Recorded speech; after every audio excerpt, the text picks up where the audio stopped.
بسم الله والحمد لله والصلاة والسلام على رسول الله سيدنا محمد بن عبد الله وعلى آله وصحبه ومن والاه. قال المؤلف رحمه الله تعالى ونفعنا به وبعلومه في الدارين آمين. الفصل 21. أكرم الناس وأرفعهم وأعزهم وأفضلهم في الدنيا والآخرة أهل العلم والمعرفة بالله وأهل الطاعة والتقوى لله تعالى، وذلك ظاهر لا خفاء به ولا نزاع فيه لوضوحه ومعرفة الخاص والعام به. ولكن لما كانت ملازمة الطاعة لله والتقوى له سبحانه شاقة على النفس ومخالفة لهواها ومشوشة عليها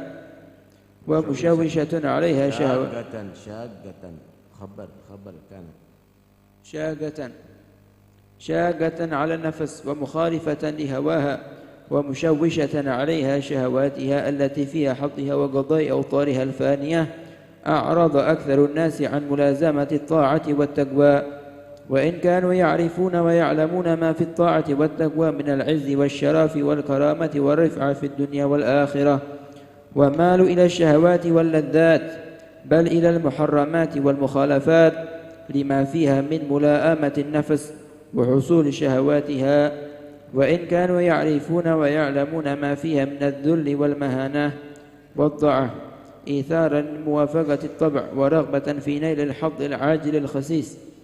واعلم أن مثال أهل المعرفة والطاعة لله في عباد الله تعالى مثال الخاصة من عبيد الملك الذين هم أمناؤه على أسراره وخزائنه والواقفون بين يديه في حضرته لمناجاته وخصوص خدمته وتنفيذ أموره الصادرة من الحضرة الخاصة.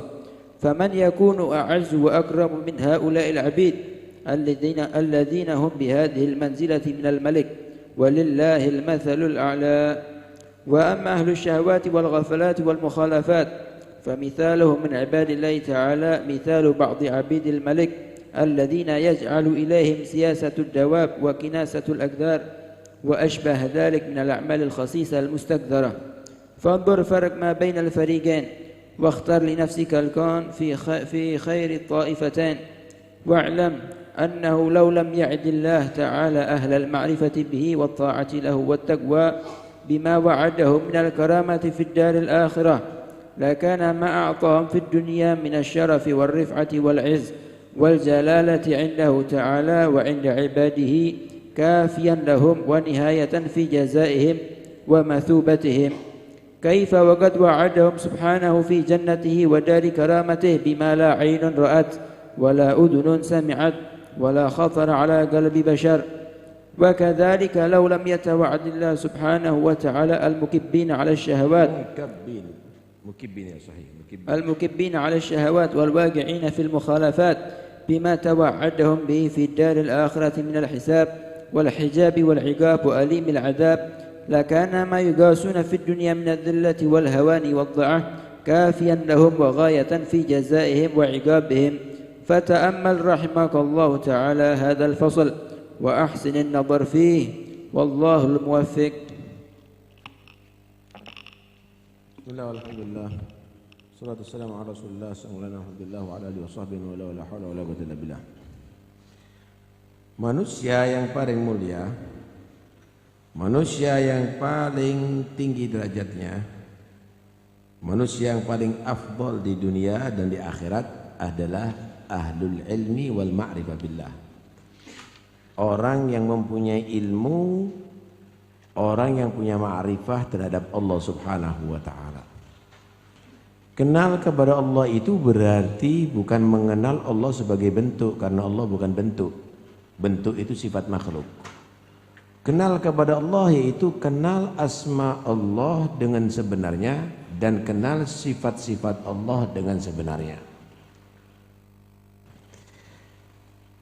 Orang-orang yang paling mulia, paling afdal di dunia dan akhirat adalah orang ahlut ta'ah wa taqwa, orang yang taat kepada Allah dan takwa kepada Allah.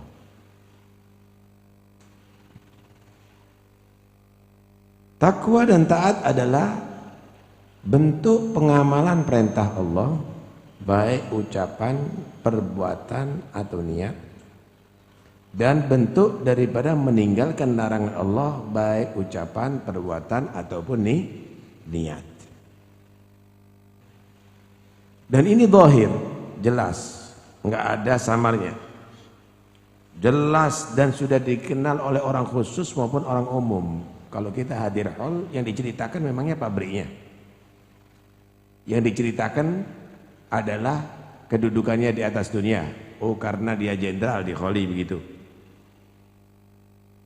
Kan taatnya, takwanya, istiqamahnya, ilmunya, amalnya, akhlaknya, itu semua sudah maklum. Sejarah mencatat orang-orang yang demikian itu yang disebut. Kalau hanya sekedar pernah membuat gedung, pernah itu, gedungnya sudah runtuh. Kalau dikatakan pernah jadi raja di itu dan ini, kerajaannya sudah hilang. Istananya aja sudah jadi enggak berharga sekarang. Bajunya yang menjadi baju kebesaran sudah memet semuanya. Karena itu yang paling penting adalah takwa, taat, ilm, ma'rifatullah. Cuma permasalahannya, menjadi orang bertakwa dan taat kepada Allah itu berat bagi nafsu. Dan tentunya harus bertentangan dengan hawa nafsu. Nafsu ini yang merasa keberatan kalau orang itu takwa kepada Allah Subhanahu wa taala. Kenapa? Karena berarti nafsu tidak punya bagian daripada manusia kalau orang itu bertakwa kepada Allah. Dia tidak akan mendapatkan kenikmatannya, hawanya. Jadi di tubuh manusia itu ada yang disebut nafsu, ada yang disebut ruh.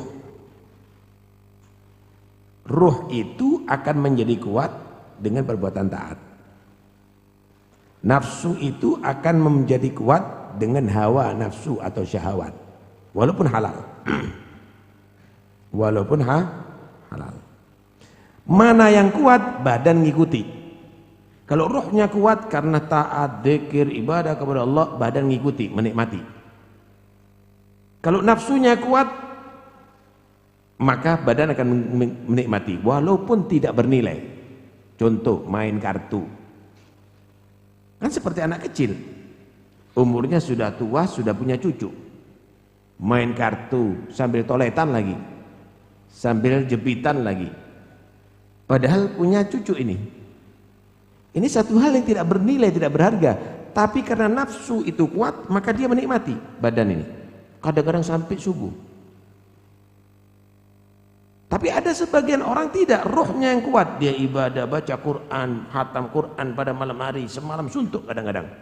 Dia menikmati. Kenapa? Rohnya yang kuat. Taat dan takwa ini berat terhadap nafsu, saudara.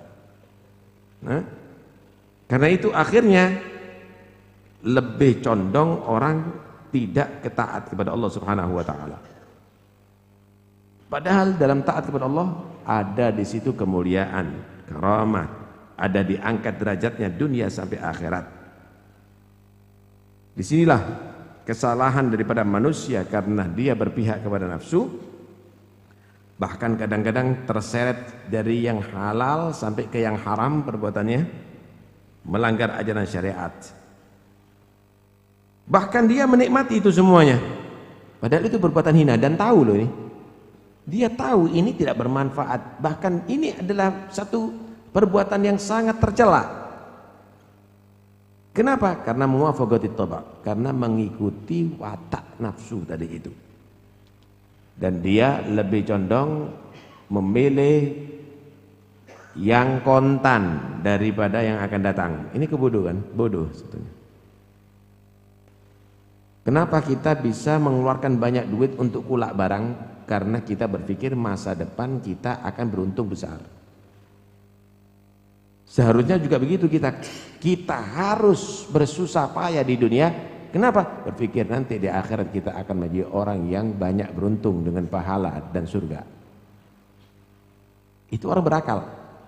Tapi kalau ada orang misalnya, belum tentu yang akan datang. Kita buat poya-poya aja duit, masa depannya akan sengsara melarat kamu. Begitu juga orang tadi itu, akhirat belum tentu, kita rahasia aja di atas dunia, maka kamu akan melarat ada di akhirat, sengsara nanti ada di akhirat. Waman yabi ajilan, waman yabi ajilan bi ajilihi yabillahu al-ghabnu fi bai'in wa fi salami. Orang kalau sudah spekulasi, orang tadi itu misalnya mau yang sekarang tanpa berpikir yang akan datang, itu orang yang bodoh dalam berdagang. Karena itu Anda harus siap bersusah-susah di dunia supaya Anda tenang nanti di akhirat, daripada Anda mau bersenang-senang di dunia tapi Anda menderita nanti ada di akhirat. Itulah orang yang berakal. Ahlul ilm wal ma'rifah, ahlul ta'ah, orang taat, ahlul ilm, orang yang bertakwa kepada Allah, kalau diibaratkan, walillahil mathalul a'la, ini hanya sekedar untuk ibarat, adalah orang pilihan daripada raja. Orang pilihan raja yang diajak musyawarah, yang diajak untuk memajukan misalnya ekonomi, memajukan misalnya masyarakat. Dia menjadi orang khusus. Ini adalah mendapatkan kedudukan khusus di sisi raja. Kan begitu. Adapun orang-orang ahlul syahwat, ahlul ghafalat, orang yang lupa kepada Allah itu ibarat pegawai untuk bagian sampah. Pegawai misalnya untuk ngurusi binatang-binatang ternak. Amalan-amalan yang hina, bagian kebersihan toilet. Kira-kira beda nggak yang pertama dengan yang kedua? Beda dong. Itulah ahlul ilm dengan ahlul jahl. Itulah ahlul ta'ah dengan ahlul maksiat. Ahlul maksiyah bedanya. Itulah ahlul taqwa dengan ahlul mukhalafah bedanya. Beda. Ini menjadi orang khusus, ini menjadi orang berlumuran dengan kotoran. Sangat berbeda itu semuanya. Tinggal kamu sekarang ingin menjadi orang khusus di sisi Tuhan atau menjadi orang yang berlumuran dosa. Yang dia kerjaannya ada di sampah, yang dia kerjaannya ada di kotoran-kotoran. Kalau seandainya Allah tidak menjanjikan surga bagi orang yang ahli takwa, cuma hanya diangkat derajatnya di atas dunia. Anda lihat bagaimana Allah angkat derajat mereka, orang-orang ahli takwa. Dia dicintai oleh masyarakat, padahal belum bertemu kadang-kadang, tidak pernah ketemu, tidak pernah berjumpa. Contoh, kita cinta sama Faqih Muqaddam, kita cinta dengan Syekh Abdul Qadir Jilani, kapan kita ketemu? Tapi bagaimana Allah taruh rasa cinta kepada orang-orang yang beriman tadi kepada mereka? Kalau seandainya nggak pakai surga, cuma mendapatkan karomah kemuliaan yang demikian di atas dunia cukup. Apalagi belum lagi di surga lebih mulia lagi mereka. Kalau seandainya orang-orang ahlul maksiyah, ahlul kufur tadi itu tidak pakai neraka dah, tidak pakai neraka, tapi dia menjadi orang tercela di dunia. Anda lihat bagaimana Qarun, bagaimana Fir'aun, bagaimana Namrud, bagaimana Abu Jahal, yang saat itu mungkin didewakan bahkan disembah. Tapi bagaimana tertoreh sejarah yang begitu jelek sampai sekarang. Kalau seandainya nggak pakai neraka, udah hancur dia, menjadi orang yang terhina.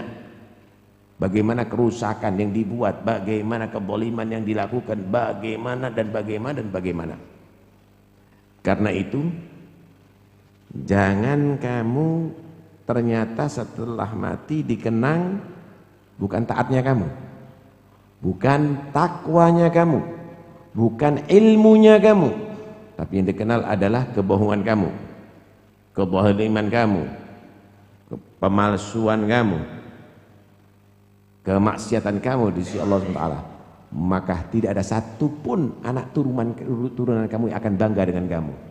Mereka akan malu menjadi anak cucunya kamu. Tapi jadilah ahlul ilm, jadilah ahlul ma'rifah billah, jadilah ahlul ta'ah, jadilah ahlul taqwa. Maka semua anak cucu kamu akan bangga menjadi turunan kamu.